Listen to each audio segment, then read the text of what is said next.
افسانچی کی تعریف یہ ہے کہ ایک پورا پلاٹ ہو، کہانیت ہو اور اختتام پر قاری چونک جائے۔ شاعری میں اسی طرح کا کمال جناب محسن بھوپالی نے بھی دکھایا۔ انہوں نے ایک نئی صنف کی شروعات کی جو اپنے آپ میں دلچسپی کا خزانہ لیے ہوئے ہے۔ اس صنف کا انہوں نے نام دیا نظمانی۔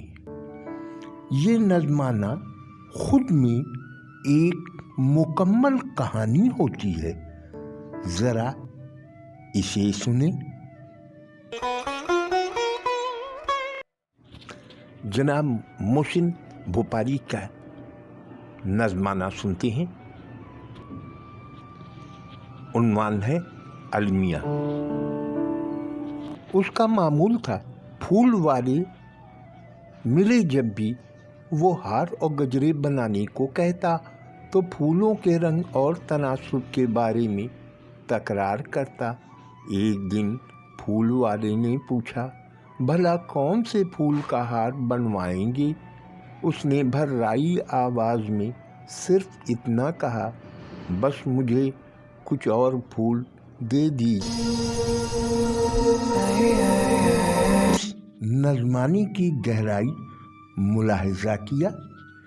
ایک دردناک کہانی کہہ گئے کہ اب محبوب زندہ نہیں رہا، اس لیے پھول دے دو۔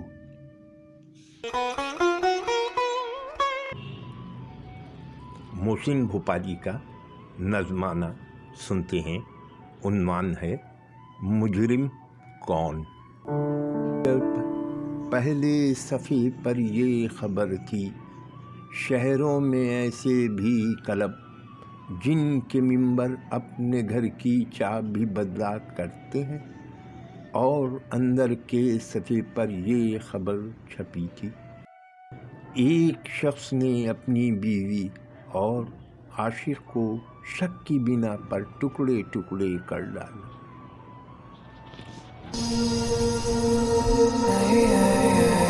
اب چند ایک دیگر شعراء کے نظمانے بھی سن لیتے ہیں۔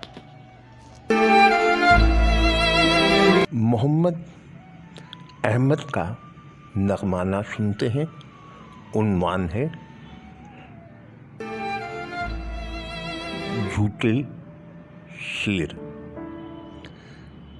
دن بھر رہا تیشا بکف مزدور پر، ایک ٹن نہ سوکھے دودھ کا گھر لا سکا۔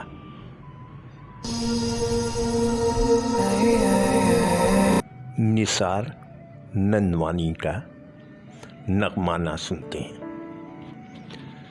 جس نگری میں عقل اور شعور گھنگرو باندھ لیں، وہاں بھوک نہیں ناچتی، نفس ناچتا ہے، انسانیت ناچتی ہے اپنے عقل کے کھو جانے پر۔